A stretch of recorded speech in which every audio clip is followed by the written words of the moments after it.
Okay. All right. Okay. All right.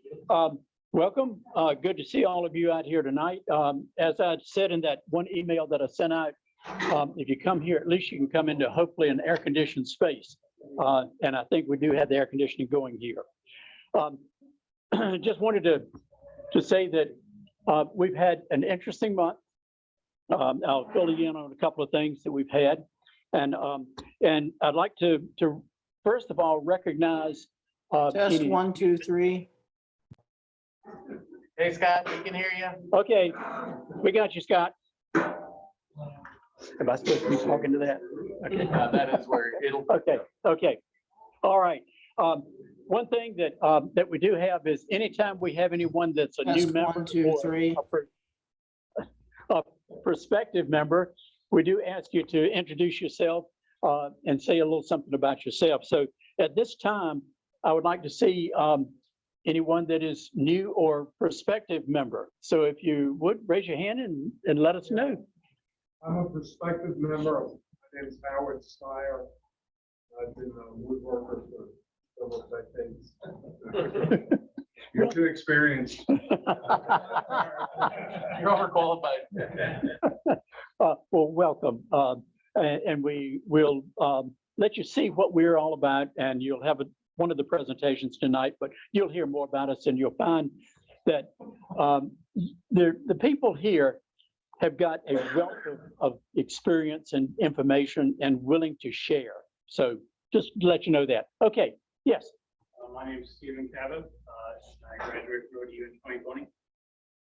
Okay, and you've been woodworking for? Since high school. Okay. About 7 years. Okay, all right, welcome. Okay, anyone else? Yeah, yes. I'm Bob Bourne. And working on and off with wood for 2 years. And heard about the group and thought I'd come down and join. Okay, I welcome. learned something. Okay, you will. Yes. I'm Rob Warren. Okay. And I've been woodworking for probably 10 years off and on. Okay. Over the end of all. Okay, welcome. Okay, anyone else? Yes. Hey, I'm a new member, about 2 minutes now. Instead of jack of all, I'm Jill. Jill of everything, master of nothing. But I'm like a sponge. I'm here to soak it all up because I have a lot to learn. I love. Well, I think you'll find that that's why all of us are here anyway. We just enjoy working with it. But welcome all of you, and for the new members and also prospective members, if you find that you're interested, we do have a discount per the bylaws. If you join in July, the actual membership fee is only $10 instead of $20. But one thing we say, and just so you know this, Woodcraft provides this space for us every month. And one thing that they also do is if you come in here the hour before the meeting, you get 10% off of anything that you purchase here. So you can pay for your membership very easily. Yes. Present their membership card, their official membership card to get that discount. Yes. Yes. So that is another reason you have to join. But $10, you probably will save $10 very, very quickly. Right. Great. We have some other vendors such as Lowe's across the street that gives us a 10% discount. If you're gonna go to Lowe's, you go to check out through the Pro Desk to show them your membership card. Ed Lazan is his name, because he's the one I spoke with. However, all of the Pro Desk employees are supposed to be savvy as to our discount. Mind you, there's actually only one cashier for the Pro Desk, and there's 2 cashiers right next to each other. But if people think that next to the last cashier is part of the Pro Desk, I found out the hard way. No, it's not. So look on their name tag. If it doesn't say Pro Desk, then get a Pro Desk employee to help you. Yes, ma'am. Does that 10% include wood? Yes, ma'am. My understanding includes anything in that store. Refrigerator. And I've got Provide me with your email address before the leave tonight. I'll get you a list of all the other vendors that are giving us discounts as well. Okay, thank you, Greg. And I was going to put that down as one of my items, but you've already covered that. So thank you very much. I can check that one off. Okay, Larry, if we can just give membership some numbers on that, please, and where we stand. Oh, yeah, so the latest numbers are. We now have currently 128 active members and 51 to date have paid dues. Very good. So, and you know, I've said this before, since we've already been through COVID and continue still going through this, it took a good little while for people to start coming back to group activities and group meetings. And it is good to see that we're continuing to do that. And our numbers increase just about every month. So thank you all for coming out. Chris, if you can give us sort of a summary on our finance. Sure. In savings, we have approximately $3,800, and then check, we have 650. Doing pretty well. And we have no major expenses out there right now. So we continue to do very well with our finances. And programs, Greg, you say you've got a special announcement about a program or something coming up? Yes, before you leave, I want to make sure everybody knows you have a homework assignment. I know you're going to tell me you're not in school anymore. That's okay. You're going to enjoy this homework assignment. Go over to Lowe's, buy yourself a 2x4. No longer an 8 foot long, make whatever you want to do out of it. I don't care. Bring it in here and we're going to have a little competition. We got some prizes for you. You use your imagination. I can't tell you what to make out of it. You can make a cigar humidor out of it if you want, John. Just gonna have a lot of blowing up to do, but you can handle it. And anyway, all the members will judge you. There will be a competition. We'll have first, second, and third prizes. And it's due in 2 months at the September meeting. Speaking of that, Mr. Lester. Yeah, Do we the September cookout is gonna be delayed for a week, because I'm gonna be down in Myrtle Beach for a week, and then we gotta go to Charleston for a shoots reunion. And I don't even know what it's the 27th or 28th, I think, is the club meeting for that one. Whatever the next Monday is, if that's okay, then it'll probably be the first. Hell, that's Memorial Day now, I think. Yeah, that'll actually, I mean, Labor Day, you'll actually be going into. So, Well, let us know when is good for you, and we'll work with you. Okay. That meeting will be at Pat's house, maybe the art, maybe a Tuesday after cookout. Labor Day or something. Everybody ought to be back by then. So Okay. we'll see. So are we talking the August meeting or the September meeting? September. Meeting. Yes. Okay. Okay.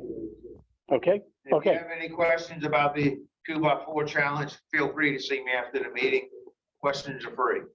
And we'll probably get some more information out there. We'll send that back out with the Saturday notes just to remind everybody. And if I'm not mistaken, they can do anything they want to with the 2x4, That's right. including finishing, any way of fastening, whatever. That's But it's correct. just using the 2x4. You want to resaw it and to get something a little bit thinner out of it, go for it. Okay. So, And a correction here, just to show you how old men forget. The end of September, then it's into October, so it's gonna be not Labor Day weekend, but yeah, that's, sometime around the first or second, work with me, I work with old man. Well, maybe, let can- me ask you this.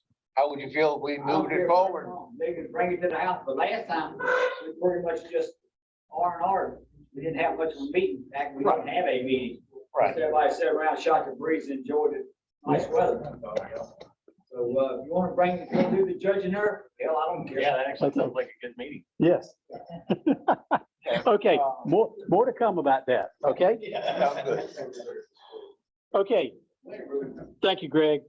All right, before I move on to any new business, I want to show you something that Patrick generated, and he sent an email to me last night. I tell you, there are more and more people coming up with using lasers and CNC machines and all of this. People are just really going from hand tools to machines to this new technology. But Patrick just made this just today with his laser. So if you're interested in how he did this, right here. So he brought this, and I'll put this right here. It was just something that he wanted to do. So thank you very much for doing that. Wanted to go into new business, community projects. Do want to let you know that I didn't probably choose the best 2 days to work on that Chimney Swift Tower project. All you have to do is just ask the people that volunteered, and I say volunteered to go out there. I think we picked the 2 hottest days. I've never seen Terry so dirty in my life, because and one thing I can tell you, in 2 days, we set the first tower, and then just the first section. The second day, we set the second tower section on it and did everything else around it. We did complete it on the second day before the storm, just before the storm came in. I mean, it started raining just as we were putting the last little bit of caulking on it. But I want to thank all of the people that participated, and the folks from the Paradise Creek really liked what was going on. There is going to be some recognition for the guild for putting this and donating the time and all of that. But it was a very good project. It was a little bit more than what we thought it was going to be when the presentation was given in February. I think everybody that participated realized that. If you look at, thanks to Terry, the 80-pound bags of concrete, and how many was it? 16 or 18 in each footing, something like that. There was a lot of concrete. If we had to mix that by hand, we would have been there all day. Looks like you did some drinking with a hip flask too. We drank a lot of water and Gatorade, I can tell you that. That was a lot of it. But as you can see, the towers really took shape very quickly, and they did appreciate what we did. And they say that there are going to be some other groups that might be participating in this. I will forewarn them that it does take a little bit of time. It's not something you just throw together very quickly. But we did have some really good time there. I mean, within about 3 to 4 hours each day, but it really was hot. And at least it wasn't as hot as it's been this week. So just wanted to say that we do have had a very positive result from that. We had a couple of people that got a little bit overheated, just a little bit. And Gary was down on his hands and knees working the concrete, making that smooth, and just everybody that participated in it. Thank you very much for all of your efforts. I've even heard somebody saying something about some beehives. Is that okay? I'm still waiting to hear from that, to give y'all a little tidbit of information. The Lowe's across the street, the pro desk manager, his wife is a beekeeper, and she is interested in finding some people to build some bee houses for her group. So once I can get some more information and I can get her to come to one of our meetings and talk to us, she'll have more information. Unfortunately, that's about all I know right now. I don't know where it will be located, how many or anything. I suspect what I've seen of bee houses is it won't be as near as a big a project as what we did with the towers. And we could probably, I'm going to say they would want us to make 6 or 8 of them. And we can get 6 or 8 volunteers to just take one and bring them home, go home and make it, because I don't really think it's going to be that much to it. But then again, I could be wrong. But if you would like, in the meantime, get your brains rattling and see what ideas you may have. And for when she does come and talk to us, we can present those to her as well to see if she's open to them. Maybe you can make a beehive out of the 2x4? No. You want to make a beehive out of your 2x4, you're more than welcome to. Maybe 3 bees. Yeah. You're more than welcome to. That'd be an interesting project. Mini beehive. Okay, so more to come on that. We'll find out a little bit more about that. Okay, woodworking shows. Gary, do you have any information on that one that they were talking about? Where was that one that you? One up in Chippo. Yes. Yeah. I don't have a lot of information. It's in the middle of October. It's for their harvest fest or something like that. I know what there's actually up there a historic wood mill that there's a group that comes in there once a year from Hampton, restores it, and will actually have that wood mill up and operational, cutting logs and stuff like that, making planks. We can go in there two different ways. We could have a tent and go in and show what we do, like, or maybe work from old hand tools like planes and brace and bits and stuff like that, or contrast battery powered stuff. I mean, that's a choice. And then if we do that as a guild, that's free. I think if we want to have any guild members sell some of their woodworking stuff, I think then it costs $25. Okay. Somewhere in the middle of October. Place is halfway between Smithfield and Surrey, yeah. So it's a nice day trip to go up there. There's a lot to see on the plantation. Okay. So Chip Oaks Plantation. we'll put some more information out on that.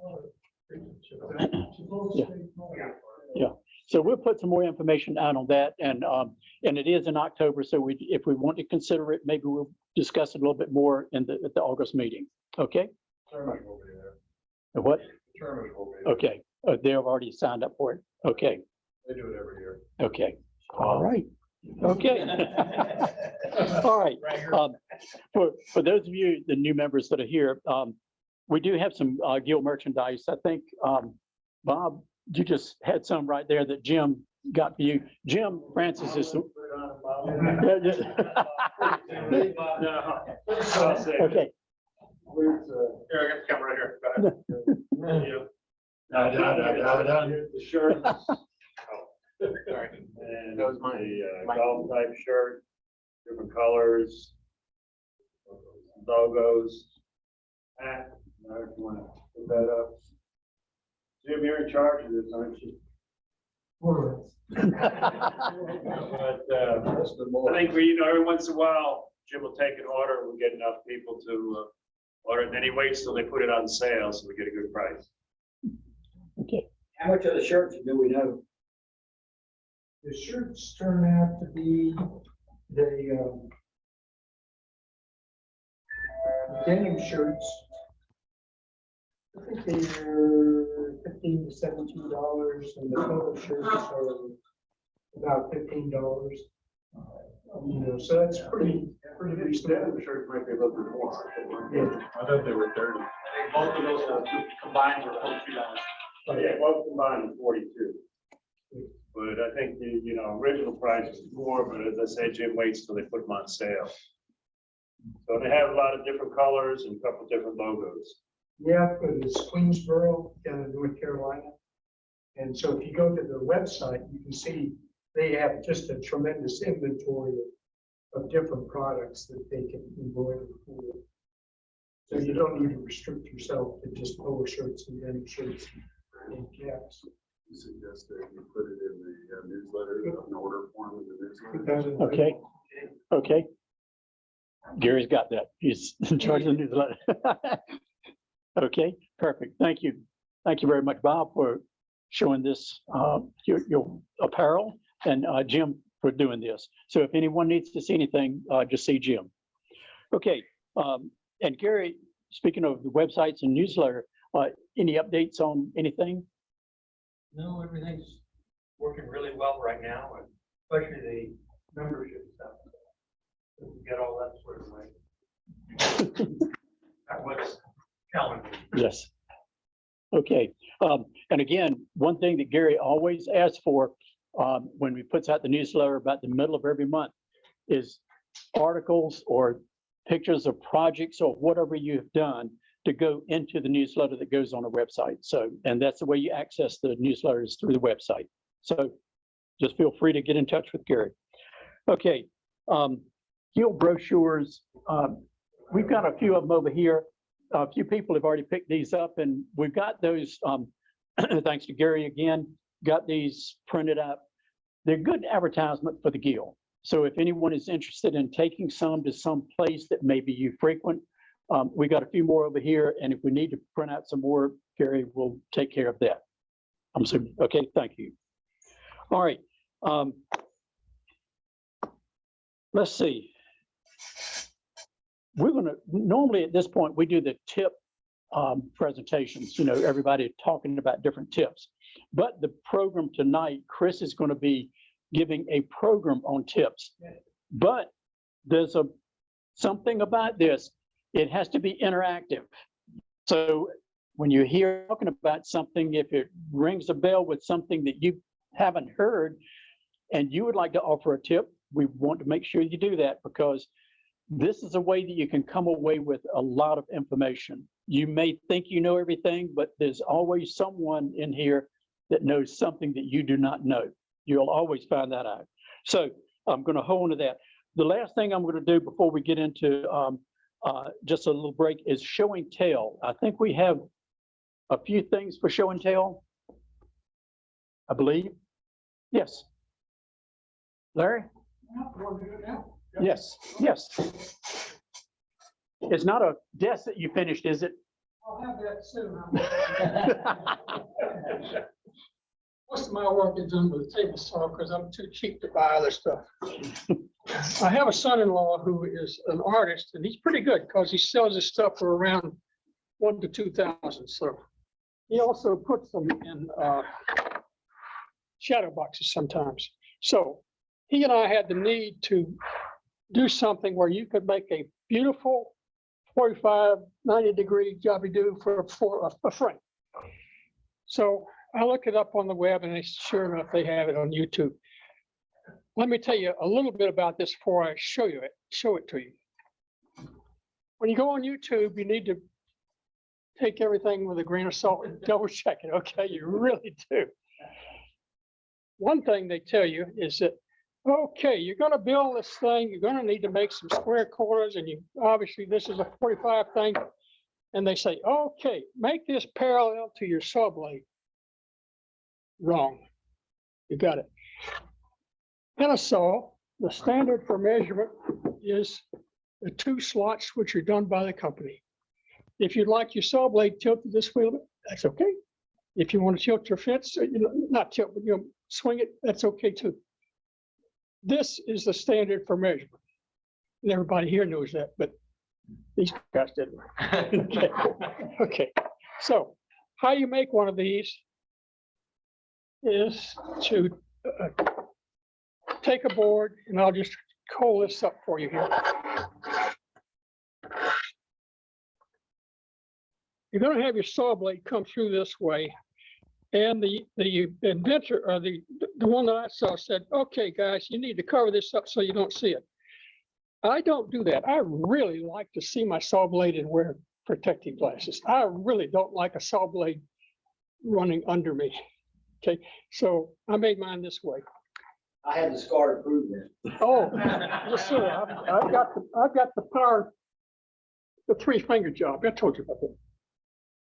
So this is the design that I did for this thing. And you can see at the top center is where the saw blade comes through.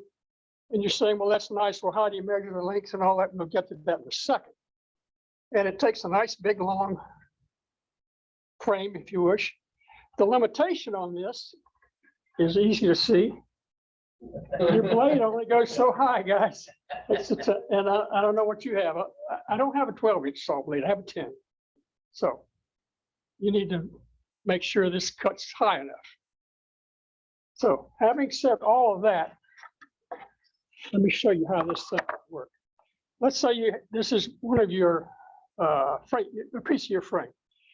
It's obvious that you really would like to cut the 2 long sides at the same time, if you wish, and of course the 2 short sides. That way everybody's happy. when you first cut it, and I have this cut off, this is not a 45, this is something else. These are cut at 15, but I just thought I'd use these. For your first cut, you just take your board and cut this piece here. After you've cut it, I put the letter A right here. Then I come around the corner, and now I'm into length. And I'll put a little stop block right here and cut this to length. Now, how you measure lengths is up to you. Everybody has a different method. You make that cut and call that piece, that end B. And that's the way you make all of your cuts. And of course, you make two of the same length and then two more of their same length. Now, why does that work? It works because when this thing is built, there are two measurements.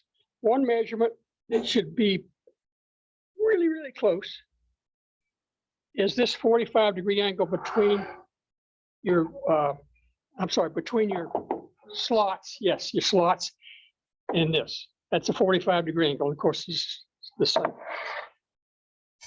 Now, I said that should be pretty close.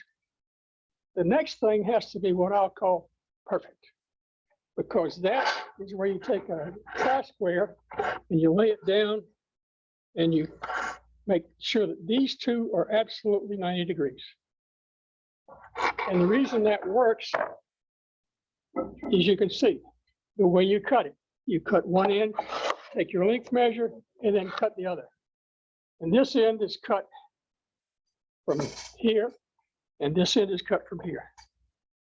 90 no matter what. Yes, sir. Yes, sir. That's it. And now I make it where you can pick it up, and Oh, that's what that is, just a handle. it is. That's a handle, and it serves several purposes. This is the keep out of the way handle. Okay. And this is the hold me here handle. And I'm a Navy pilot. I will tell you, this doesn't glide very well. Needs some wax. Yeah, it needs some weight. It has the wax on it. Yeah. Can I answer any questions on that? Well, how accurate does the 90s have to be with the curve of the saw blade? It You know, it is a sounds like, saw- you got it close you could, then you made it absolutely 90, so that whatever error's there is made up by cutting on each side. But I assume you still try to get it as close to 45 with the saw curve. Okay. Let me go through. I understand your question. The real critical piece is to have these two perpendicular to each other. Now, let's just say you did it and you kind of got everything crooked a little bit. As long as these two are absolutely perpendicular, you're a happy camper, Right, because they don't match. because those are good. That's why I said earlier, getting parallel to your two slots is the start point. What you will see Yeah, go ahead. along that line, as you get off of 45, you'll see it on the corners Yeah, inside. because it won't and be the out, same where they length. don't Quite, Yeah, they'll instead of doing like this, they'll do just a hair like that. but And you- most of that. so you just take your- And you won't see that on this though. You will not see that. Okay. Thanks, guys. And you compensate for compound, for instance, making a frame with a side angle, like a. Oh, you mean wood kind of a trim that you would- Tilted thing or something? Well, it's meant to be Like installed at crown an angle. Yeah, crown molding. You Yeah, can. molding, yes. You can do the same thing. You can. You just build up this side the same as you build that side. On your crown, what you would do is, let's just say your crown looked kind of like that. Right. Maple saw like you could have a blade. You would just put a little wedge or whatever it takes to hold that at that correct angle. At the correct angle. Yes, sir. That. Yeah. Uh, Holding up and then you put a brace or a fence in front of it to hold it just right. Yeah. And then you cut it right. For example, we did a wormy chestnut frame, and it's about three quarters of that height of the frame. and it's about that wide. And it was also, what do you, tilted, I'll call it tilted. It's kind of like that. So what we did was we carefully measured some little, I'll call them pillars or wedges. Comes right So through. instead of angling the saw blade, you're angling the. Saw blade is, that's your saw blade. Now, crown molding, it's not very practical to do this because you don't want to move the whole crown mold. Yeah, that's a different You wanna story. let This is, it go. this is, But that type of Yeah. a corner mold, you can do. this is picture frames, is what it is. Also, with that, the crown molding, the angle, the corner angle has to be exactly 90 degrees. If it's not 90 degrees, then that isn't gonna work. Well, another thing about crown molding is, remember, very few homes will have a 90-degree anything. Corner, this corner right here, probably not vertical, it's probably not anything you want to mess with. So crown molding is a whole different story. Well, it depends on the setup crown molding. It does, yes, it does. Thank you, sir. Sure. When you cut one leg, one side, you mount it to your board and then put the saw and cut it. How then do you get the other piece, the right angle, to cut that angle? How do you? Come up and help me out. No. No, You A, cut- A, B, or No, I'm not talking about this is A and this is a B, so that's the way. it goes. But you mount this and then you come through and cut that. Mhm. But how do you get this angle? How do you cut this one? I mean, Oh, just the first cut you make. the first cut you The make. first cut, So, you just kind of jam these babies together, or you're gonna put one on, cut it, and you put the other on, and yeah, I was just wondering how, you right. know, you got the two boards and they're square. How do you get them cut to the You angle? don't do them at the same time. You don't do them at the No, same you time. do them at the same time. Actually, it's the angle you worry about, I guess you want to. Okay, you want, okay, let's go through that. Here's the way I did it. It's not the only way, but it Yeah, works. this- I took, let's say this is this piece, and I mount it. And I have already cut a 45 here. You've already cut that I 45. have, but listen up. You I mount the other one and I jam them together the best I can. And they're not perfect, but Get it close and they're not perfect, but first time I run that saw blade through there, guess what? They're both perfect. They are, okay. That's why I just want, I got you. Just pre-cut it. I'm close. Made them- But you don't secure them down then. we kind of put together, you got one. Help me out again on the question. Okay, I was just wondering if, you know, if this, so these are close. Okay, I can see now that they're off a little bit, but because of that saw blade goes through there, it's exactly right. Yeah, exactly. Yeah, Yes, sir. okay. And yes, you're right. Those look funky. That's They're still perfect. because you got close enough and then your final cut was with the saw blade to make it Right. exact. I got you. And remember, I perhaps didn't emphasize it. When you do your length, you're bringing this fellow up here and you're doing what? You're saying, okay, I need to take, I'll leave the line, but I'll just put a little wedge shim here to show where that side of the blade is. And then, you know, everybody knows how to play left and right sides of the blade and leave the line, or that's something you learn after the first year, maybe. The hard way. Okay, yes, sir, thank you. Thanks very much. Where.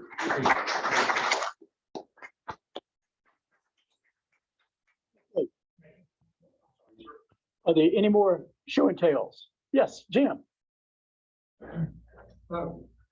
Earlier this year, I gave you a short brief on sleigh beds and from Jim Miller's book. Anyway, I just wanted to bring this in. This is the footboard of a sleigh bed. And I'm getting ready to do a glue up this week, so I just wanted to show you what it looks like. And this is for a king size bed, and you know, it looks almost monstrous. But on this, all beds are different. And the mattress on this bed comes up to about here. So you're not seeing much more than a foot above the mattress. So it really, when you when you put it up against the bed, you know, it really gets quite that small. Yeah. Anyway, it's pretty simple. It's almost like a chair, but not quite as exciting. You know, you got your bottom rail, your two legs, your crest rail, and your slats. And like I said before, I did a vacuum press to make the curved slats. And I did that all in one panel and cut the slats out with a table saw and then cleaned them up. And I've got temporary spacers in here. Lamination, right? You know, remember, Dan? I was whining about how to cover up the kerf marks and things like that. And then, you know, there's some really ugly sleigh beds. You know, the more ornate, the uglier they get. So I think less is more when you come to the style. And so the only real embellishment I did, and I did this today, you know, just small rosette in the end of the crest ribs, and I excavated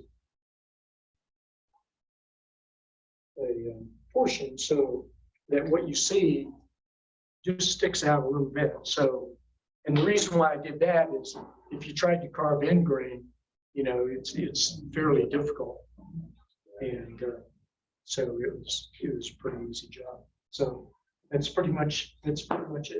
It seems like a massive glue up to do quickly. You gotta see his. The key is process, you know, and that's the thing that I like about furniture and chairs and whatnot, is that you really have to think through the process. And so to glue up, what's going to happen is we'll glue up the bottom rail, 2 joints, and I'll put the crest rail on just as a placeholder. You know, I won't glue it up. You know, so I'll glue up the bottom rail, it'll all get clamped, and then it'll get pinned. And typically for chairs, you use 1/4-inch pins. I'll probably go 5/16. I probably won't go 3/8. And it's in the board, in the 10, right? Okay, so once that's done, then the next thing I'm going to do is I'll have the crest rail in place, and I'll put the slats in, and I have spacers in between each slat. Okay, and with the crest rail in place, you can pretty much get all the slats in place except for the last 3. You know, and come in at an angle and then rotate up. And that makes it quite a bit easier rather than trying to keep track of all the ends on the slats. Once that's done, since I've only got the bottom glued up, what I'll do is I'll have a couple pieces of plywood, and I'll clamp this row of slats to keep them in place, and I'll clamp them to the legs so they're not going to move. I'll pop the crest rail off, I'll glue it, put it in, and life will be good. And then I'll add the spacers to the slats on top. I'm just using, I'll probably use, it's a brown glue that you use for laminate, or I could use Type-On 3 or regular Type-On. Nothing special. Yeah. Yeah. Like it take a little while. You don't have a lot of open time. I know that. Well, for the slats, it goes quick because you put your slats in and then you put each individual spacer. So you really have a lot of time. Yeah. It's a lot easier than doing traditional ones, tend to get all the. Oh, yeah. Especially, Jam them all in, put glue on, slam all your spacers in, and they set themselves. absolutely. Multiple spacers right over Yeah. here. So, and the headboard sits about that high, but again, you know, your mattress is so high that Same shape as this, I mean, the just a wall that curve. Yeah. So anyway, that's my story. This your own design? Huh? This your own design, or was it? Now, this was out of Jim Miller's book, you know, the concept, but I was tailoring it to this particular bed. And so everything changed. And so you can see on the curve, I'm keeping pretty much a straight run from the bottom to the top of the mattress, and then I'm doing the curve. And so I'm using my leg as my template for the slab. The pieces were in the lamination. Up to Four. How thick was each laminate piece? 3/16. What was the density of the wood when? Show and tell. Humidity. That's a look up. So,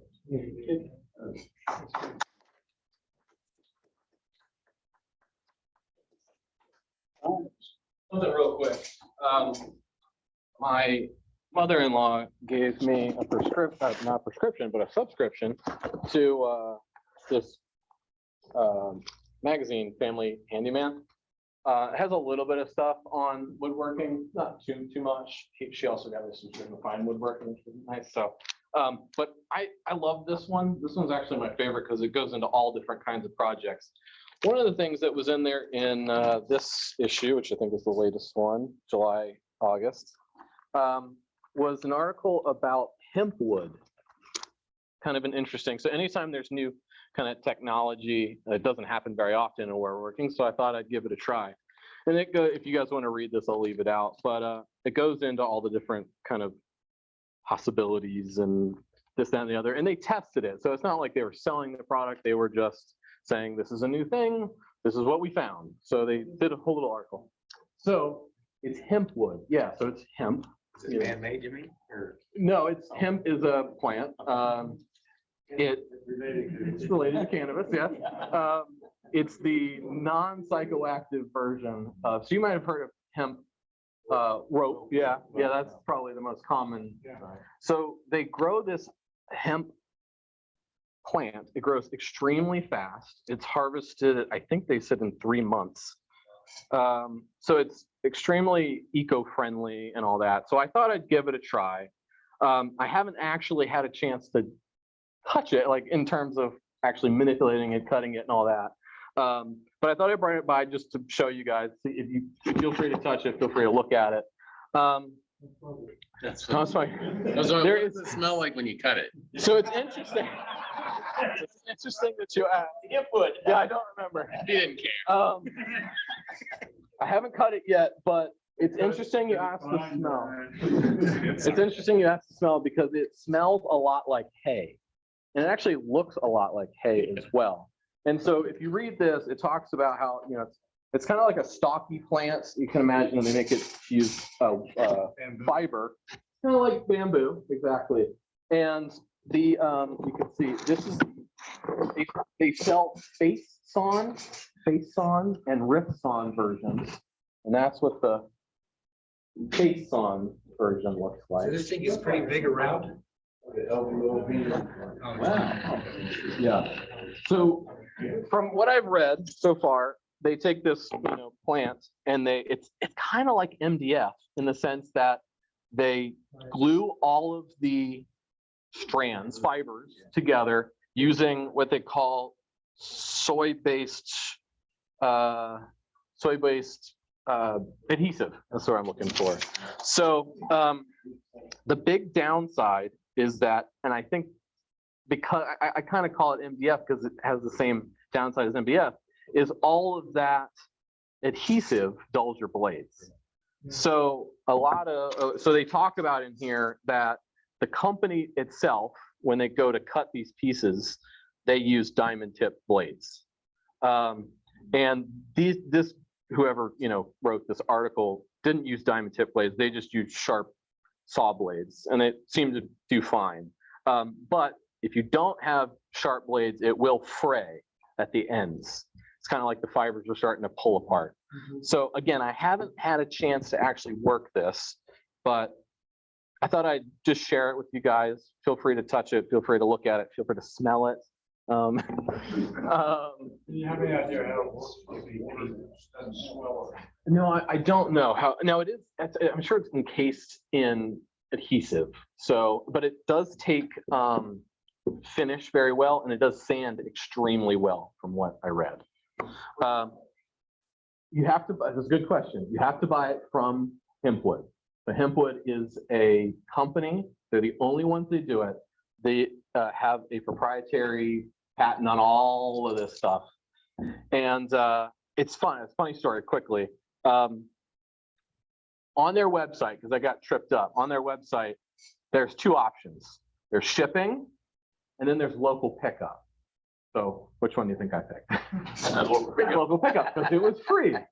So local pickup, which I've dealt with local pickup for the other things, and it, you know, they'll send it to like a distributor warehouse somewhere close, and you got to drive to get it, right? No, this is you go to the mill in Murray, Kentucky, and you pick it up, which is 12 and a half hours away. Not quite. So they called me and they said, when do you want to come pick it up? We see that you're in Virginia Beach. And I said, what? So the shipping was quite a bit. So it was actually twice as much to ship it than it was to buy the wood, or, you know, the same amount. So twice overall. Double the price. Yeah, double the price. So they actually offered to cut it up for me to fit it in a smaller box to cut down on shipping. At that point, I was already in it. So I was like, just cut it and send it. So just be aware, shipping, you can only get it from Murray, Kentucky, and it's 12 and a half hours away. And it's Heavy for the, I mean, the wood heavy itself. here, I'll pass around if you want. It's heavy. Yeah. Thick, I guess. So I've got 4 of these pieces. It starts at a 4-foot board, and then that's a turning blank. So I also do turning. How does water affect here? Yeah, that's what he asked. I don't know, but it sounds like it takes really well to finishing. They do flooring in this as well. So you can imagine, you know, flooring. Yeah. That's a big thing for them. What do you envision making with this? Great question. I have no idea, but when I bought this, I thought that the texture was really interesting. I wouldn't want a full piece of furniture that looked like that. It looks really busy. So I decided you could cut it up into like inlay, or something like that, so that it. Your 2x4 project. There you go. Yeah, it's 1 by 4, 1 by 5.5. So. But anyway, I thought, you know, it'd be kind of cool as like an accent piece on something. But other than that, I'm not quite sure yet. Yeah, exactly. So I just kind of like the look of it.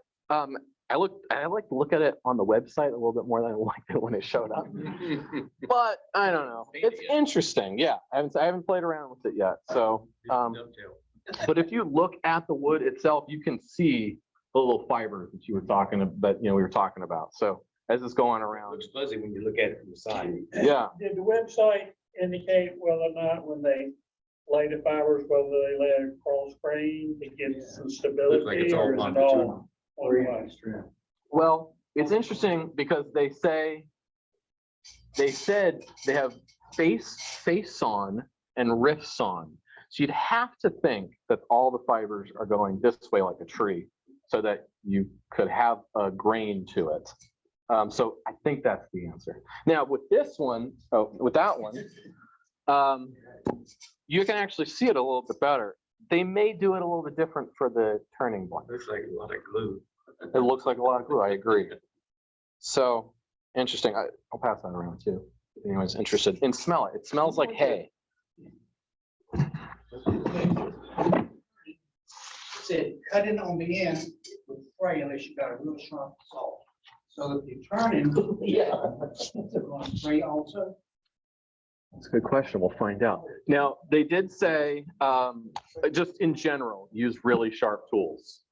So we'll see. They do, if you guys want to look at this, they do have an actual turned bowl there's a picture here. Now used to turn it, I don't know, but they use it for like knife handles and for bottle openers and stuff like that. So, for whatever source, this is a finished bowl in the picture and it's not a bowl of spaghetti. So, yeah. So anyway, I'll leave this right over here if anybody's interested. Thank you, Fran.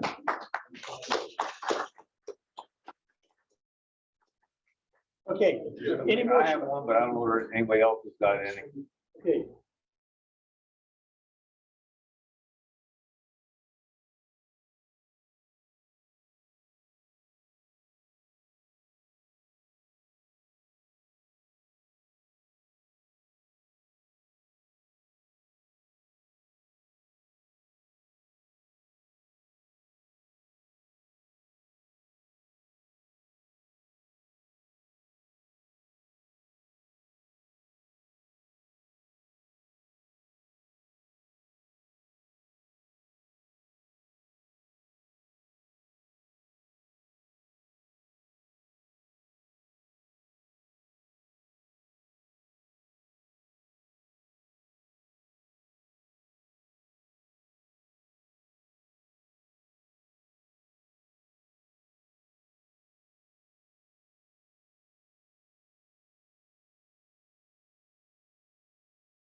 Didn't say anything.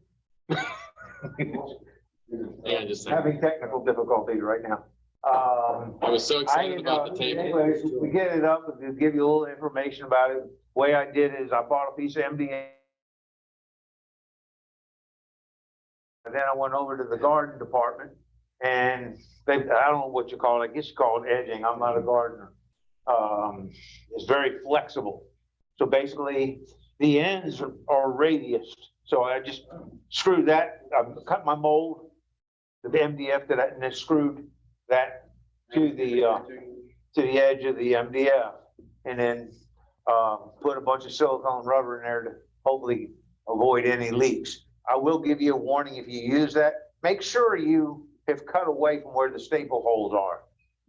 Resin does like to weep through that. I have two little puddles on my workshop floor from where the resin leaked out of that. Fortunately, I don't think it was more than a teaspoon, but still, it was resin on the floor and I didn't like it. Sorry, folks online, give me a minute. This is what I was talking about, right in here where I used the, that edging to form that.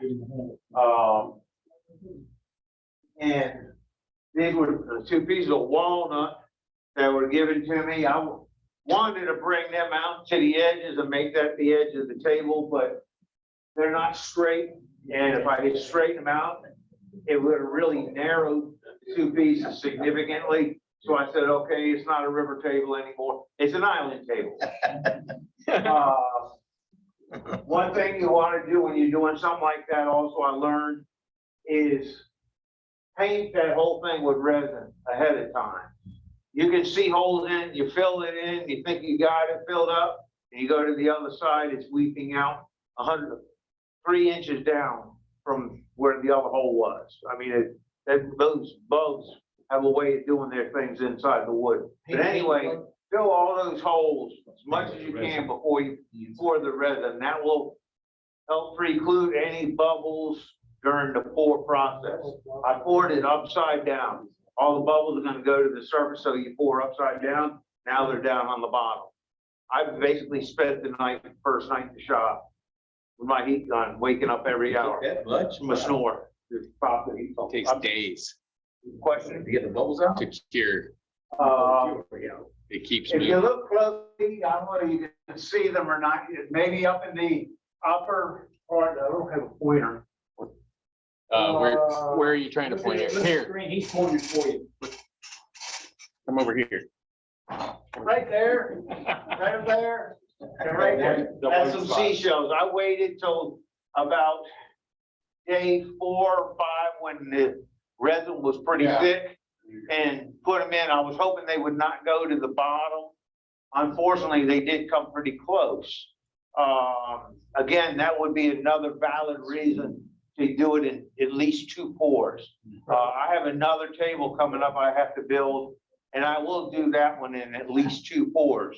And that way I know that one's actually gonna have river rock in it and some other shells in it. You can use some white swirls by the bank where. Yeah, I can do that. And then I tried some sea glass in here. I can't see it right now. And it's really, here's a piece right there. It did real sea glass. You can't see it. You know, it was a waste of my time to do it, but it was a learning curve. I did not. I'm sorry? It's no sea glass. Yeah. Is that walnut flush with the epoxy? Is it? Yes, it is. Yes, it is. What I did also for the table legs is I got the threaded inserts, and I got really lucky. Those things are actually a standard. The outside diameter thread on them is a standard. I think it was 1/2 inch 13 thread. Although it's more like a 15-30 seconds because of the diameter of it. So I used a starter tap and did not run it all the way through. That way I didn't get to the full root of the thread and then on the tap and tap whatever depth I could go to accommodate that insert.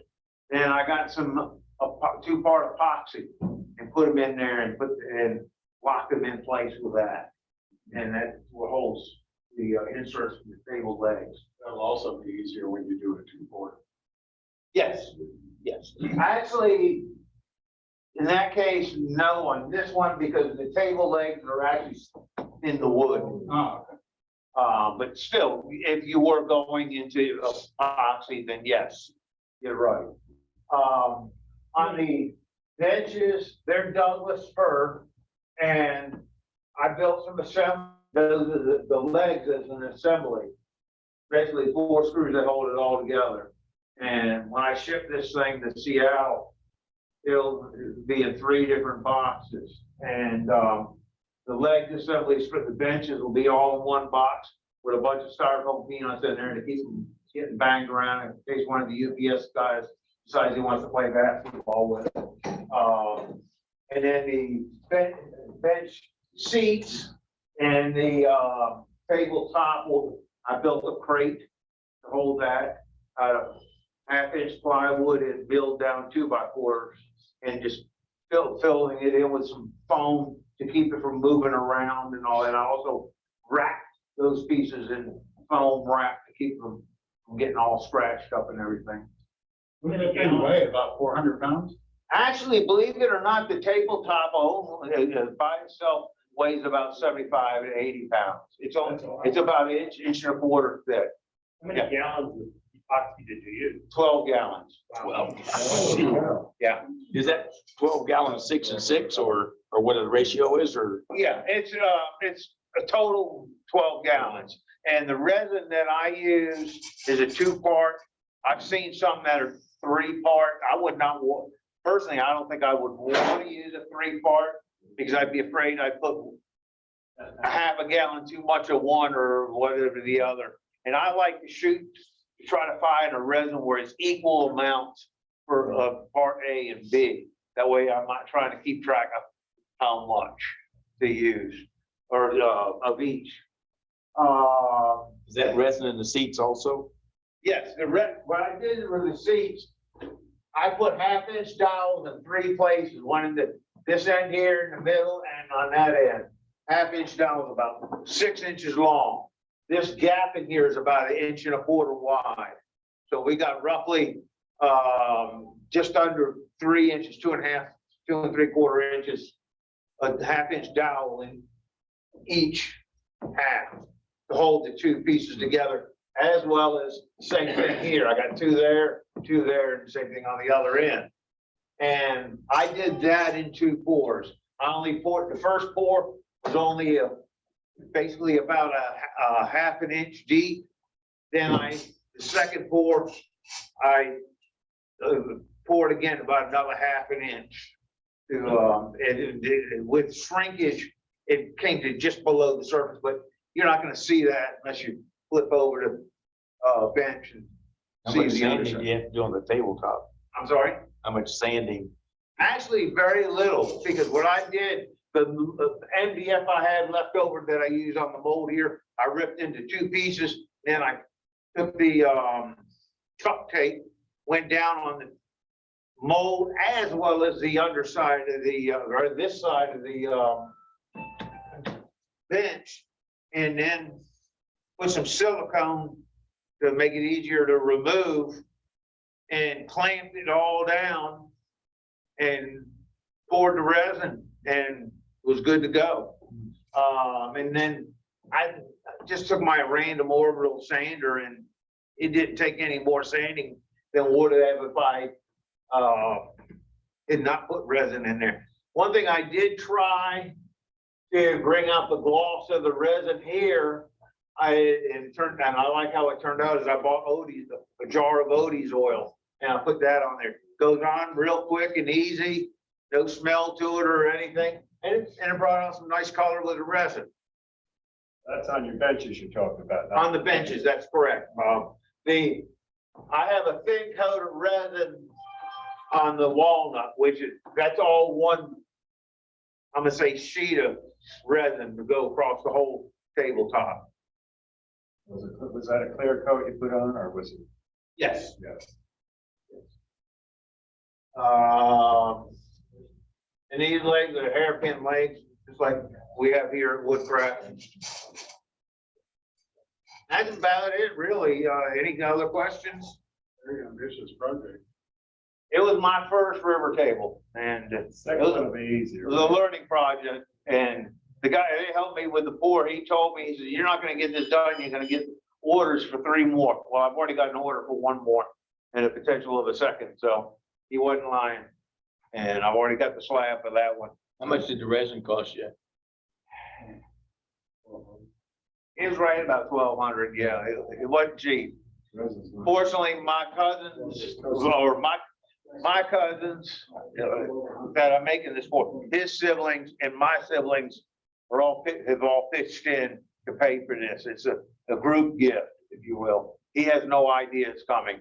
Hopefully, by the end of this week, he'll be getting ready to move into his new home. And as soon as I get that, then I'll be shipping it. And Have you talked to the shipper yet? actually, I talked to Ed here at Woodcraft, and Ed has agreed to help me with shipping. I think, I'm just guessing, 175 to 200, what's the weight? I'm gonna guess the tabletop with the benches, seats, I'm gonna guess probably no more than about 150, 160 pounds. I mean, the tabletop alone is about 75 pounds. And then you've got the bench tops, they're not that much. But my crate is a 1/2 inch, 2 pieces of 1/2 inch plywood and some 2x4s milled down to about maybe 3 inches high or something like that. And when I say that, it probably weighs so maybe twice that much. I put a whole box of screws in it to keep it from coming apart. You won't be able to get it out. All right. But my cousin's gonna love me. He's gonna have to have 4 batteries for his cordless screwdriver to get into that. Okay, thank you, Greg.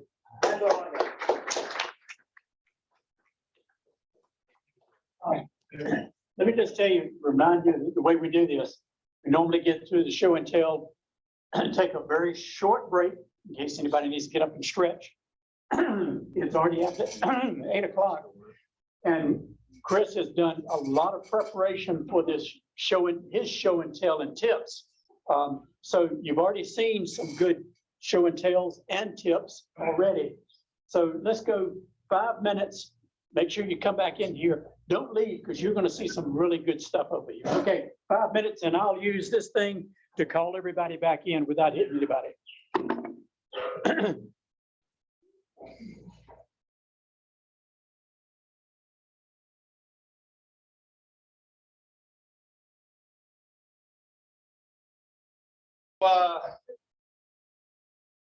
That's good.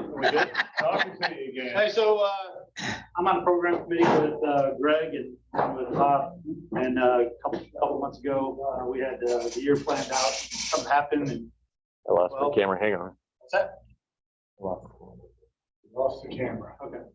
Well, last, Greg called me and said the individual that was gonna do July's wasn't able to do it.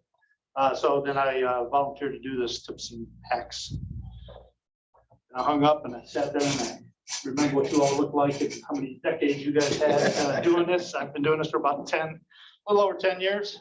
So I may not tell you anything new, but that's why I want interactive. I came here, be part of this member of this guild so that I can learn things. So I may start you off and hopefully you guys can add things to it. All right. First one, I don't have any pictures for you. First one is the router. All right. So the router, when I started off, right, had to identify what the depth was, right? So how you start off, get down close, right? Muscle it down, you use the tape measure, get it where you think it's close. And that was good for me when I started, but not now, right?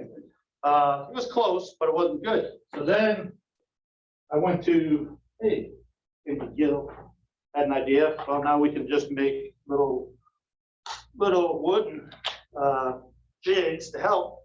But as you see, it's still kind of hard, right? So then I spent a little more money and I got setting blocks, right? And usually, oops, same thing. Kind of hard, but you can do it. You can push it down. But you got to wrestle with it, right? You get it flush. Everybody knows how to do that, right? Is that how everybody does it? Then, good woodworker, went to YouTube and looked for tips. So, you notice, we have this thing, it's called depth gauge, right? Right? Duh. Okay, well, I sprung for another set of blocks. These were like $35. And they actually tell you the sizes and everything.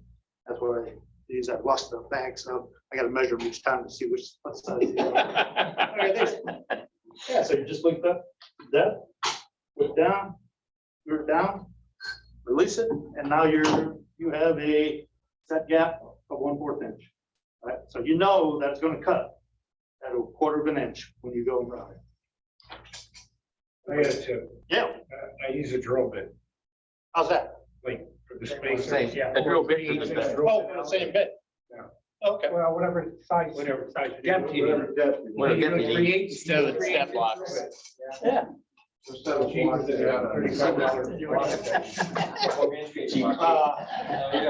So, one of the other tips, is, you know, these are, you know, $35. You can get really expensive ones.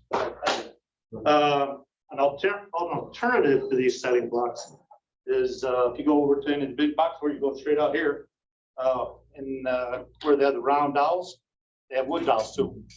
And they're exactly precision cut to match. I think out there he has 1/4 all the way to 3/4. Cost you about $5 or $6 each one, so you can make a cheap one. For a squares? Yeah, for squares.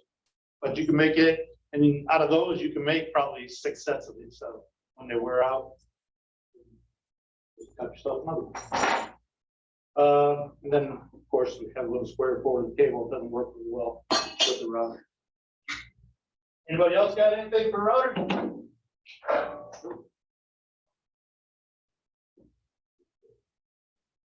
All right. Drilling holes.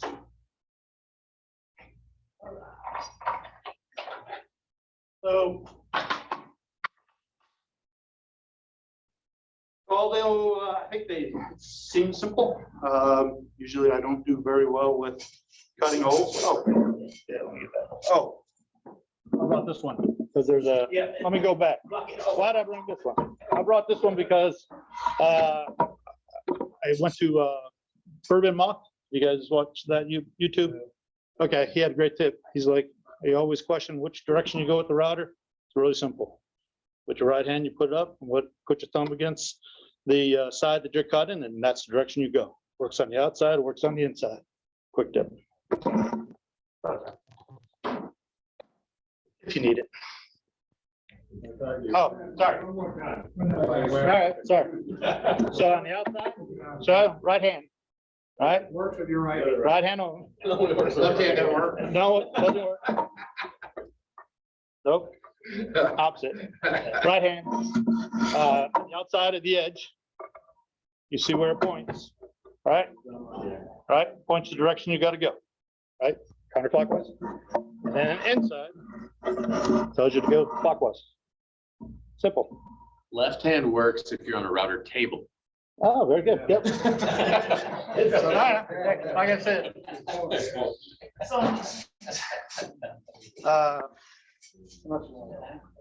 Yeah. Okay, so I use these types of drill bits. We use the Bradley point. Yep. 4-snare bit. And then, or it's also called paddle. Yep, didn't know that. But they all have these little spurs on them, right? The spurs are meant to clean out, make clean holes. They do okay job, but there's a better way of doing it. When you first start to cut, start in reverse, right? And what the reverse will do, crazy. It will clean, yeah. Stop tear out with the backer board. What's that? Won't escape, yep. Yeah, so points are good.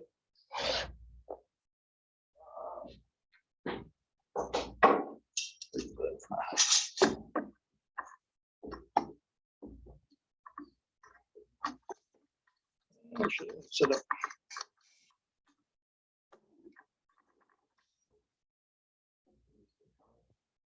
See what? I guess. So what you want to do is you want to I usually make a whole punch. I do have a punch somewhere in there. That's somewhere, but make a hole with the punch. And then put the Bradley. The Bradley point, of course, keeps it from wandering around, right? And then you start reverse. And all it does is score the wood. I probably can't see that. So it just scores the wood a little bit, right? Sometimes it depends on the plywood. I use plywood, so it's going to have the little burrs and everything. Not a very clean cut, but surprisingly with this plywood, it does. So, and then you switch back to the front.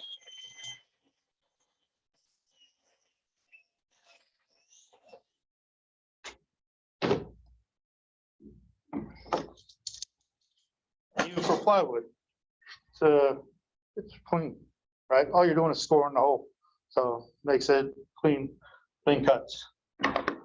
So what happens if you, and I do this a lot, what do you do if you find out that your hole's not big enough, right? And you need a bigger one. But now you cut through and you're not going to be able to use the Bradley. So first jig goes an eye, right? So you put the new bit in,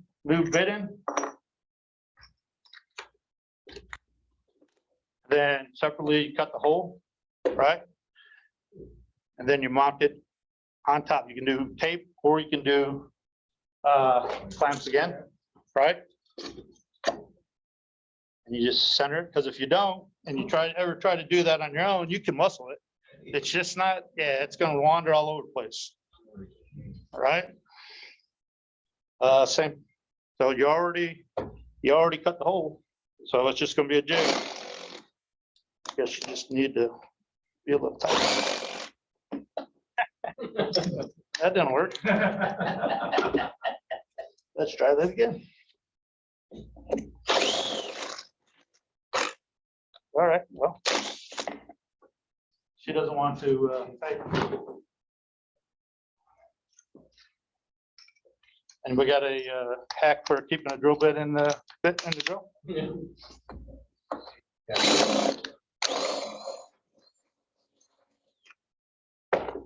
All right. Yeah. You got 2 centers now? A little bit. Yeah, so you be more precise, but yeah, got the idea.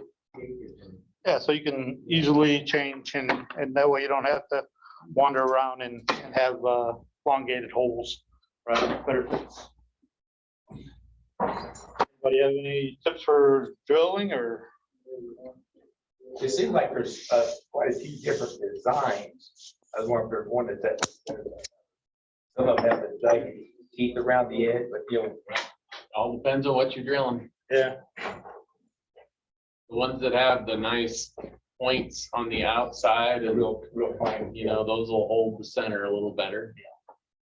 But they're all dependent on how sharp you can keep them. Yeah. Another thing for your drill bits, you need to keep something around that you can measure them, check them, have the diameter, so you know that what you're using is what you want to be using. Some people keep them all in a little tray or something. Sometimes you keep them in a tray that's marked. Yeah. Sometimes they're just laying there and it's close enough and think you drill it, it's too big. Measure them before you use them. Great point. Is there anybody have a tip on how to mark them? Or well, I don't have a laser. Drill the hole with the bit, then put it in a piece of wood. Yeah. Right down where it is. Yeah. Yeah, because I got one of those trays. Got to measure each time. I know they're marked on it. Yeah, I mean, there's some are like. Another Unfortunately, reason to me, you have a way you can stack them up instead of just pile it up in a tray. Those are made of metal, they get banged up against each other and the cutting edges get banged up.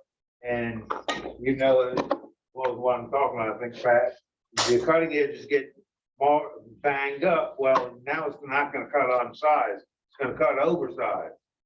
And it could possibly even cut an egg-shaped hole for you as well. So you make something to hold them to where the cutting edges don't get banged up. index, yeah. Like an index, right, or buy one, which they sell them on Amazon. So, if I was probably doing this for a nice piece of wood, I would probably drill a pilot hole and then cut from one side halfway and then cut from the other side, just to make sure it's clean. If I went all the way, had to go all the way through. So it's another option. Okay.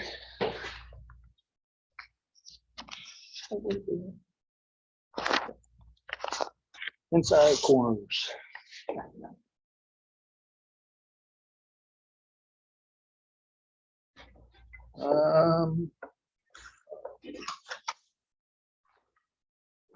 Yeah. Measuring inside corners. Okay, always a challenge, right? Well, for me it is. So what does everybody want to do first? Right? Twist it, and then what do? You guess, right? Well, that looks like about 15 5/8, right?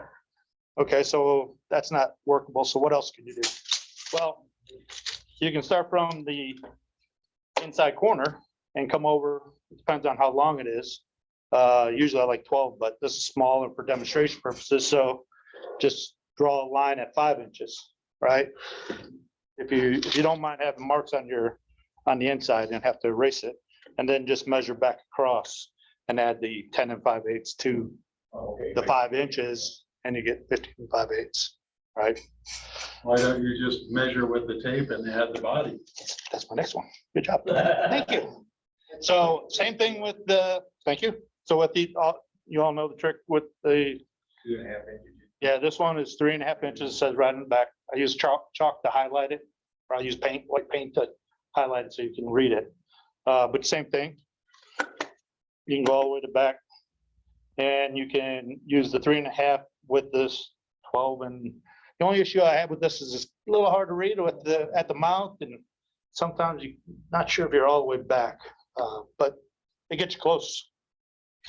Another thing that you can use is, I don't know, many people still use stick rules, the folding rules. Or solid metal rule. Or Very good. they have what's called an inside rule.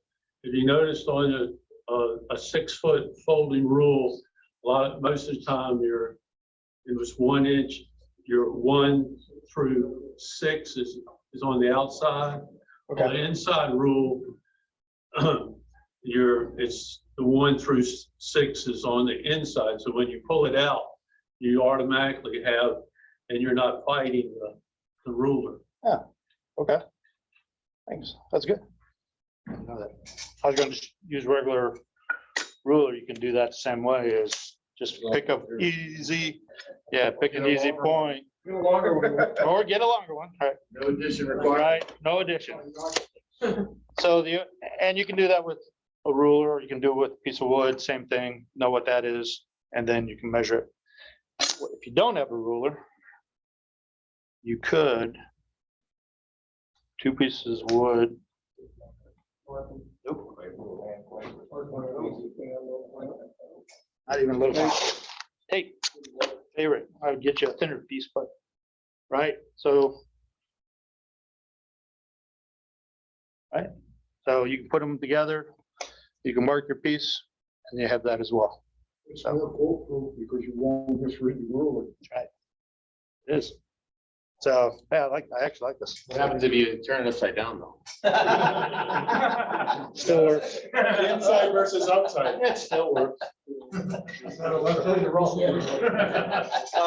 Any other, how about any tips for inside or even measuring? Because I don't have, that's The the reason only. I say that is because I was watching a carpenter build a rail in a porch. And he measured it, misread the rules, and cut it too short. Yep. Oh, Can't say I've never done that. An inch. One thing, if you haven't moved from one place to another, I'll sometimes put, tan masking tape on the tape itself and write down what the measurement is on the tape. So you don't forget what it was. Anybody else? Okay. I'm gonna go to sleep. How about finding the middle of the board? Everybody know that trick? Yeah. What is it? Diagonal, so Diagonal that measure to an it even comes out even. Right. And mark it at the halfway point. Right, so this is 1 and 11, right? So it's 10 between, you take half of that, it's 5, mark the 5, mark the 6, because you're at the 1, and that's your center.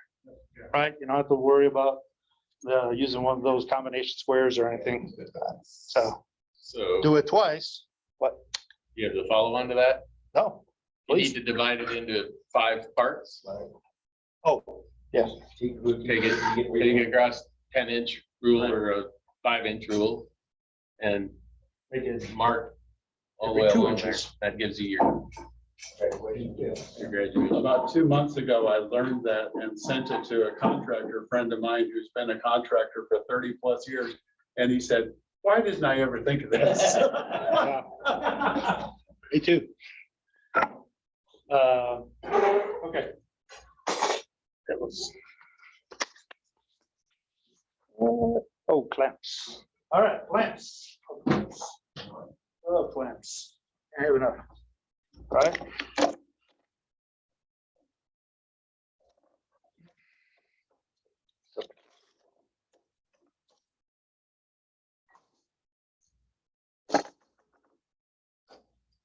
Okay.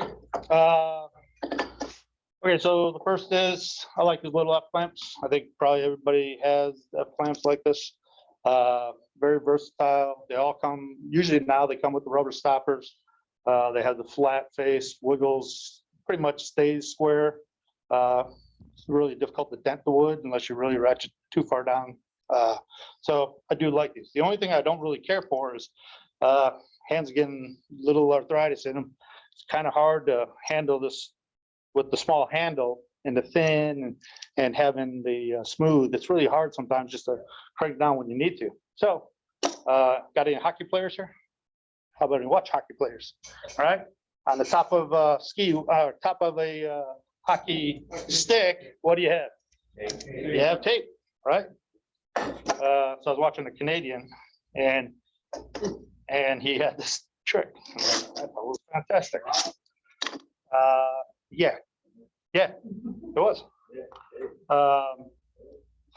Hey, yeah, fuck it up. Sticky side down. Sticky side down. It's even better if you can get the sticky side on the outside. That's right. And you really got good grip. Okay, so you basically go down about 8 to 10 inches and make a cord. Oh, okay. Make a cord. No, make it as tight as you want it. Right? And then just wrap it around. Wrap it around. Wrap it around. That's sort of a rough looking tape anyway, right? That's not just electrical tape. No, this is hockey stick tape. Cost about I think about 6 of them for $20. What do they call it? Hockey stick tape. Same thing they put on batting. Yeah. Bat, same thing, it's almost like a medical tape. Yeah. And then all you do is go back around. Yeah. Like that. Yeah. Wood clamp is really hard too. It is.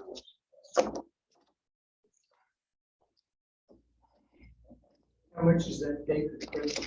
$20 for 6. $20 for 6. So, but a little less, probably about 5 if you bought it separate. If you brought it separately, but, you know, take a look at it. It's actually pretty good. So if you're like me, I've lost some of my pads, right? And you can go on Amazon, you can buy a 6-pack for, I think it's $7 to $8. Yeah, six or 7, $7 or $8 to get six more. So I was looking at that, but then I was like, well, I have other things that need protection too. So I had just metal, right? So I got plastic in the dip, right? I was gonna show you here, but it takes 30 minutes to dry before your next coat, and then it takes four hours to dry. And so what I did was, all you do is just dip it in first coat. First coat did a pretty good job. There was a little, I saw through it. It was real easy, but just dip it in the can and then dip the bottom portion in the can too. Put it out on a wire. I had a wire between two sawhorses, let them dry for 4 hours. Next day I brought them back in. You could, like I said, 30 minutes, you could put another second coat on. I was just busy doing other things. Put the second coat on, let it sit out there again. And they're pretty hard. It's actually pretty nice. So I could have gone the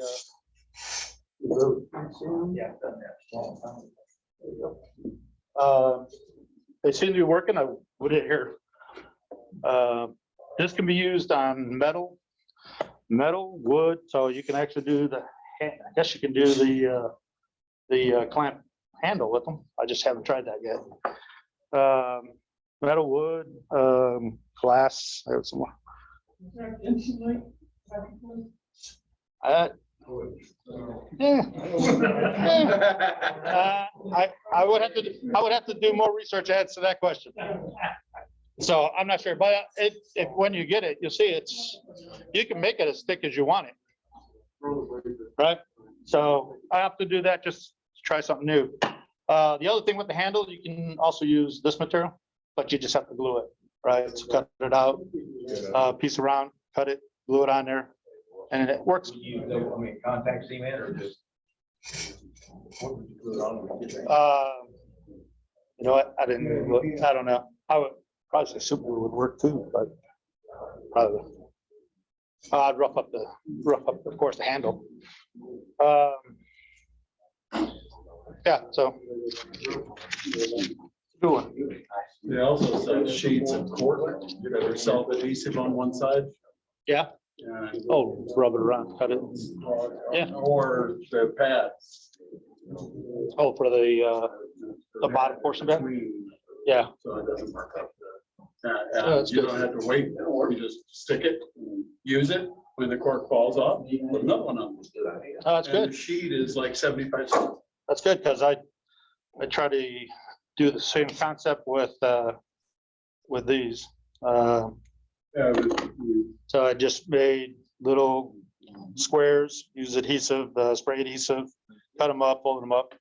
And so that you can, they do pretty well than holding them, better than without, if they were just the rubber. So I just use two-sided tape and put them on. They don't stay very well. So if I really was invested, I'd probably maybe glue it, but you don't really need to, because you just have to put on the piece of wood that you're using, and it will stay, as long as it's not on a bad angle, but yeah, so little pads like that, easy to do, and they work very well. Sandpaper or? Yeah, sandpaper. This is 150 grit, but you can use whatever,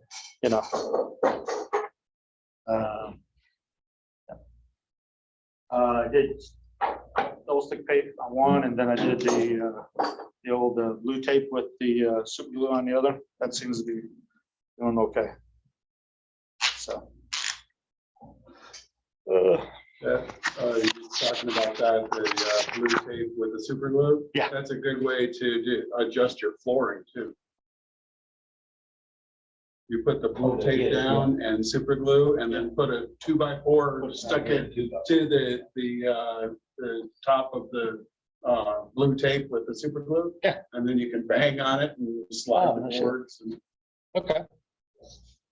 And then the blue tape just comes back up and doesn't mar the surface of the flooring. Yeah, I like that about that. I know there's a little residue from the double stick a little bit.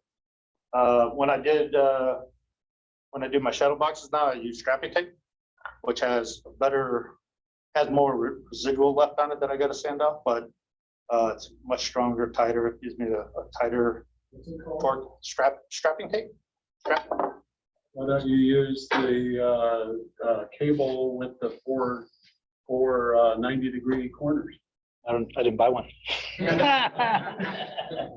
Because you can adjust that to whatever size you want. Yeah. They sell them at Harbor Freight. Harbor Freight. Somebody mentioned it. That's good. Harbor Freight. I just haven't looked into it. Most of my shuttle boxes start at 24 by 18. So I'm not even sure what the dimensions they come in. 10 feet Oh, yeah. of the strap. It's just like a ratchet strap. Oh, the strap. I'm thinking of the frame. Ratchet strap. With 4 corners on it. Right. Oh, okay. They're about that tall and, extend Yep. 3 inches or so. Yeah. I get good, yeah, the tape works I really bought well to 6 it. of them when I'm Yeah. gluing up stuff that I'm making up on my laser. So that I can have 5 of them drying while I'm making the 6th one. I guess that's why I was using tape, because I make 6 of them and do the same thing, but gotta look into that because The problem with the tape is that if you jiggle it, the tape will move. well, I reinforce it. I got those little L braces, so I put those on as well. So So you did buy something else. I didn't buy that. I didn't buy that, but yeah, I absolutely do have the plastic squares that I put in there just to make sure that doesn't happen. Sir. Talking about the blue tape and the CA glue. Yep. CNC, you need to hold something down on the table without any clamps. Use your blue tape in each one and then super glue and that'll hold something down. Or hot glue. I use hot glue. Yeah. Also. On the blue tape. On the blue tape. Blue tape. That way, when you're all done, you just pull the blue There's no tape up. and you're clamps not- that way that your router will, your CNC router will hit. Additionally, scroll saw. Securing patterns to the wood. You can either use the spray adhesive or that's tough to get off sometimes. The blue tape works good too. Plus the blue tape lubricates the blade. I didn't know that. Okay. Packing tape is the other one they. Packing tape. they But the lubricate. blue tape will, Yeah. hold the pattern down. You put the blue tape on the whole wood. Oh. On both feet on the pattern and spray the adhesive on it. Do you ever use packing tape on top of that, the pattern or underneath the pattern to help lubricate as well? What's that? Ever use a packing tape? Oh, yeah. Their packing tape? Yeah, either over or under the pattern, yeah. Okay. So, go ahead. But if you use the blue tape, you don't need the pattern tape. Or the clear tape. One or the other, okay. It's just easier to take. Sometimes when you got to peel the pattern off of the wood and use spray adhesive, it's tough. And leave a residue, but if you use the blue tape, it peels right off. I guess you gotta be careful with that. Make sure it's not messy. Yeah. Yeah. Last thing about clamps, so several ways to protect your clamps. You probably have used the wax paper, probably PVC pipe if you haven't seen it. Except for this one and that one. Usually I use wax. Put wax on, let it go for 5 minutes, and then just buff it off. And it does pretty well. Every once in a while you have to recoat it because it actually helps move the lower or jaw up and down better, because right now you see it's pretty, I need to do this one. Clamped out, it's got like a trigger that closes automatically for you. Oh, nice. You just take it, close it, one hand. You paste wax. I use paste wax. Yep. Does beeswax work better? Which hand do you use? What's that? Wax on, wax off. Wax on, wax. Did you use beeswax? No. Oh. The alternative, Yes, if I use beeswax, I said no, I use paste wax. is just furniture polish type paste wax. Ball right up there. Yeah, and it works fine. So it's better than, yeah, when the glue gets on there and dries, it just peels right off. Simple.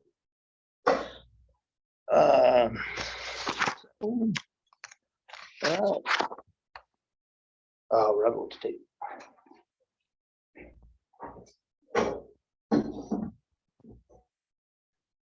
Okay, so how many hand woodworkers do we have here that cut their own dovetails? All right. For you and then for some more. So, did I do it? I didn't get it. To line the tails and the pins together. What's that? I've been having problems We'll with get out of that. here by midnight. I was gonna say, I've been having problems with the clamp, so, you can use skew plane, right? I don't know, but take, a little, 1/16 of an inch off, of the tail side, right? And then what it does is when you put it together, it'll slide right in and make a perfect, alignment. But if you don't have one of these, then you just use, where'd it go? There it goes. You do the same thing with your blue tape. Love blue tape. All right, so you take about 4, 5, whichever you feel comfortable with, pieces. And you can use this for other things as well, but it changes the dimensions. Outside dimensions just by hair, but when you're making drawers, just got to be cognizant that you're going to lose probably maybe 2/16 or 1/16 on each side. Then gotta cut off the sides. You cut off the tape. Don't tell that I just cut a staple. All right. Then with the market gauge, set the market gauge for the depth, right? And then just take a couple passes. Yep. All right, couple passes. Hopefully I got through all of them. Couple passes, all right? And then the same thing. So you fasten it, glue it, whatever you're gonna do, clamp it, right?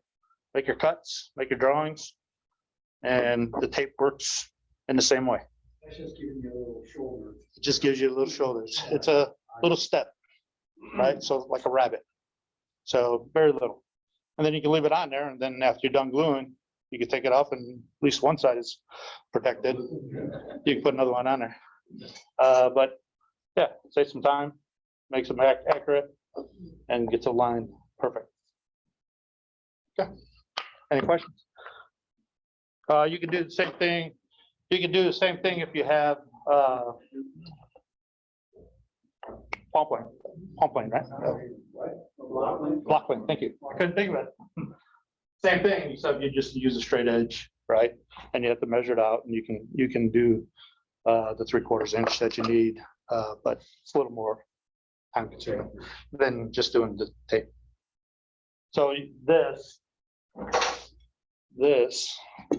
you can do with this and a straight edge, right? So you put the straight edge down, clamp it to it, and then You also have to put a block plane and screw it together. yeah, good point. I think the blue tape is much easier than both.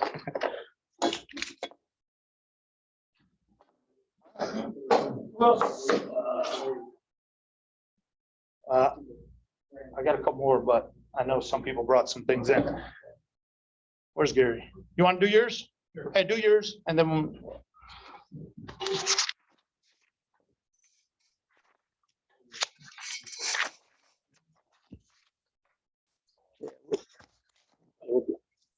do yours. Just a couple, but I save all my sawdust. So this is mahogany, cherry, walnut. So anytime I need to make up a paste wood filler, I got the color right there. I normally use the hide glue they sell over here in the tube. So just put a little bit of that on some wax paper, put your sawdust on there, mix it up and fill it in.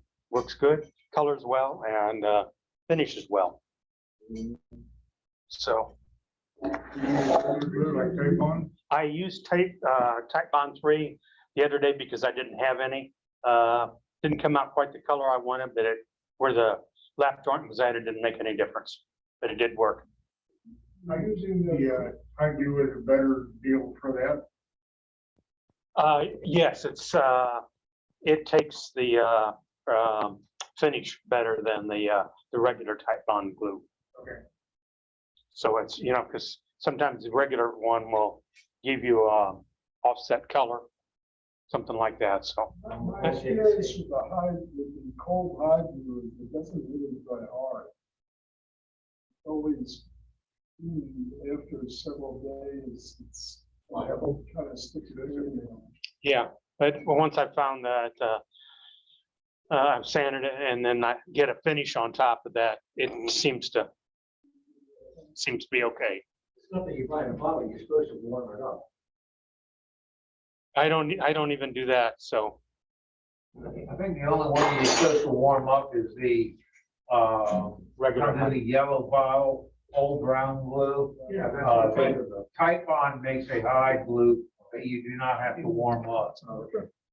Yeah. And I happen to use the old brown glue myself, and I bought on Amazon this I call it a makeup warmer. I don't know what it's really called, but it doesn't get that hot. And I keep the bottle of glue in that while I'm doing my work, and that keeps it warm enough to work with. Wax, I'm sorry? like one of those things for wax, for hair removal. I think that's what it's actually for. Yes, that's correct. My experience with the old brown glue is the same, is that it doesn't dry hard. The Tide Bond dries harder than the old brown glue. The old brown glue just stays kind of, packed.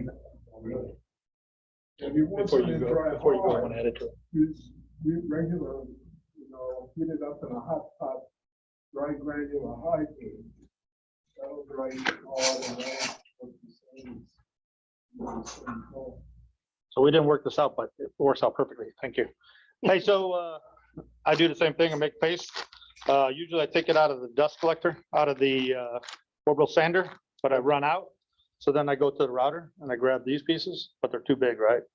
So I just bought an expensive coffee grinder. Put in there. Can you grab my little book? No, that's that metal tin glass metal. Same thing with him, Makes it very fine. And then that way you don't have to sand your corners down, and if you sand too much, you're gonna get at that little slope that's going. You can just put the paste in there. And another medium I use is shellac. Shellac for the glue? Yeah, I'm just filling holes. Yeah. Just filling nail holes. Put some shellac on the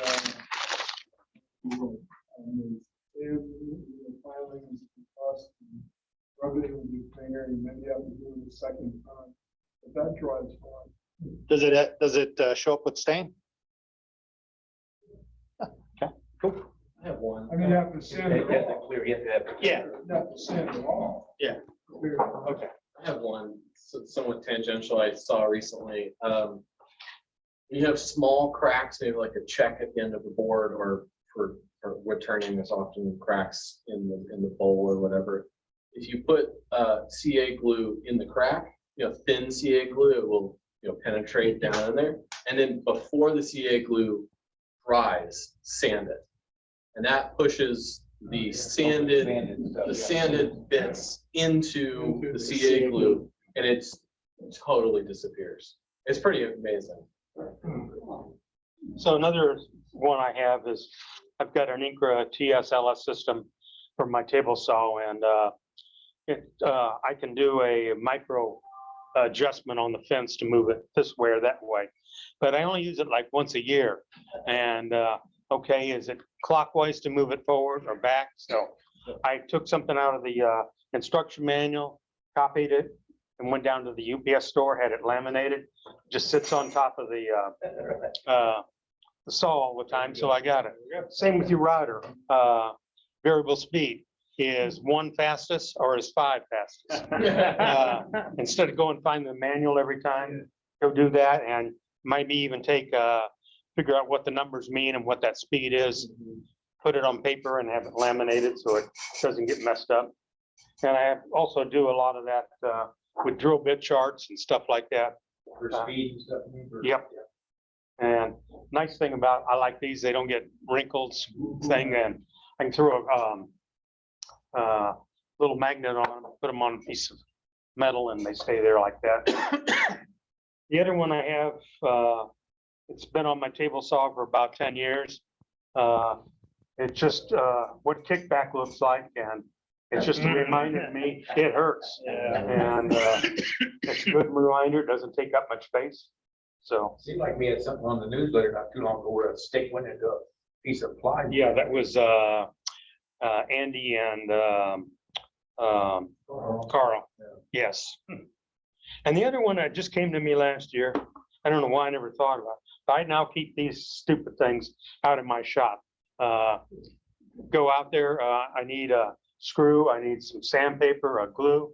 You just write it on here. I stick it on the storm door right there. So as I walk out the door, there it is. Because otherwise, I forget. All right, where's my Post-it? Yeah. He's got a laminated. Oh, yeah. For that. All right, does anybody else have any tips or hacks they want to share? Bob, you do. I know you do. Just two quick ones. Yep. One is pretty much with woodworking, the other one not, but I think it'll be helpful. I showed this one once before at the meeting, and there wasn't too many of us. It was right after COVID, but for the Scotch pads, you can buy them out here.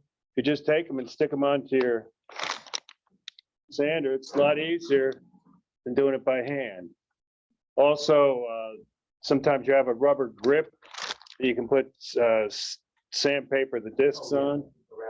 Yeah, wrap it on. These will wrap on that too. So it's just anything where there's, it just, you know, makes it a lot easier. You get a good, real fine finish. Buy that in sheets, I guess. They sell it out here, and it comes in rectangles about what, 12 inches by 8 inches, something like that.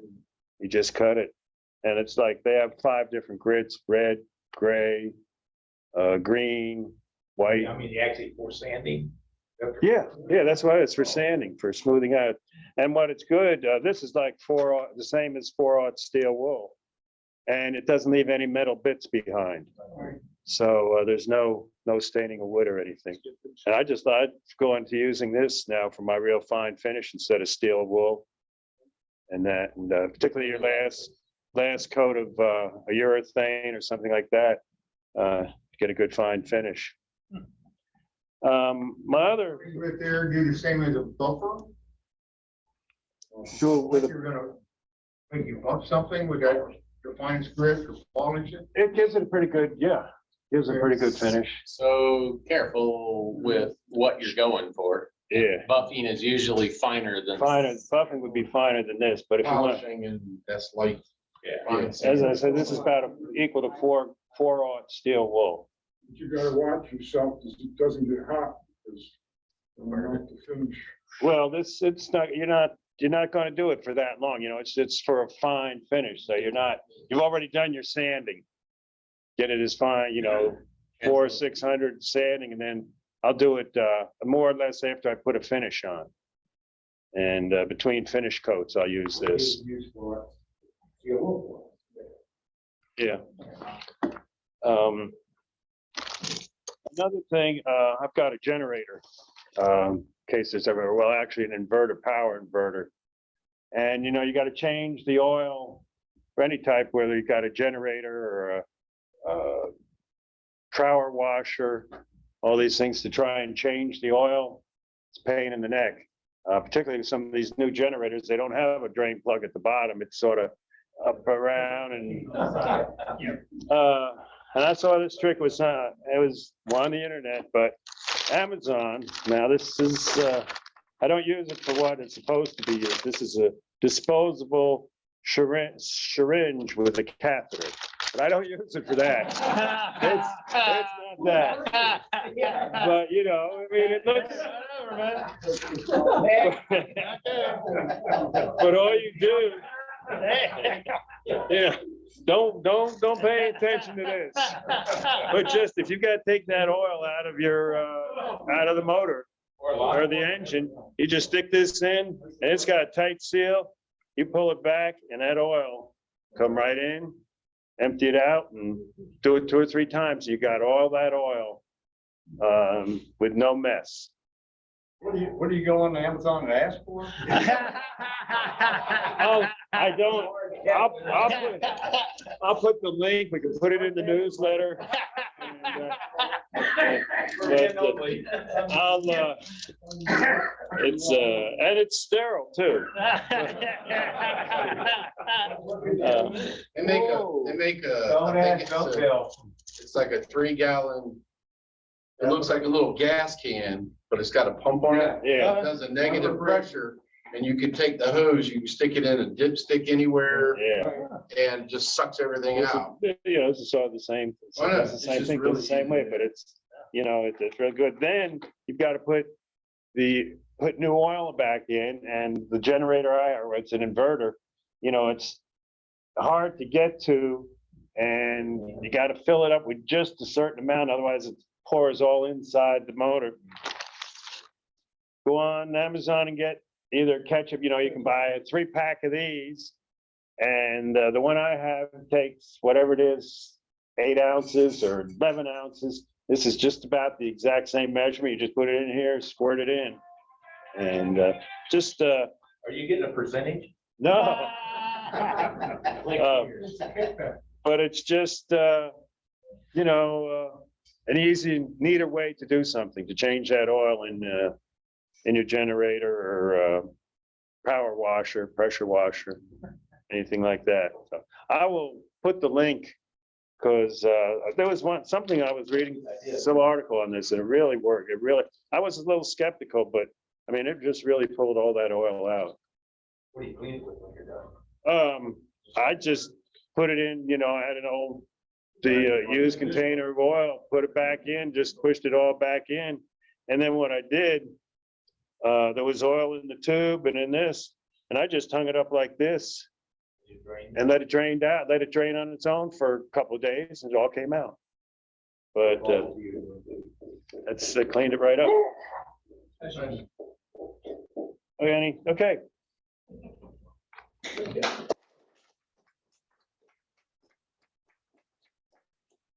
Forgive me, I may have mentioned this during my show and tell. I meant to say if I did. When I was making the shipping crate, I wanted for the tabletop and the bench seats, I wanted to make it to where they didn't move around a lot. And so what I did is I went to Home Depot or Lowe's and bought some spray foam insulation. And my wife has got all the plastic bags left over with mine. Strategically place those bags different areas around the inside of the crate, spray that foam insulation in those bags, and then put a piece of wood over them to minimize the amount of vertical expansion, and that allows it to expand the rest of the way, and for that fit table or whatever to top to fit in there tightly. Now, if you get some of that spray insulation on your hand and it's all kind of gooey, don't go into the bathroom with your lava soap and try to get off. That ain't gonna work. Reach for the WD-40. Works well. Yeah, and that will remove that insulation. Don't get it on your parts. That too. Okay, well, we've gone past 9 o'clock, but I can guarantee, or virtually guarantee, that everybody's going away with something tonight that you didn't know before. Give Larry a hand. Yes.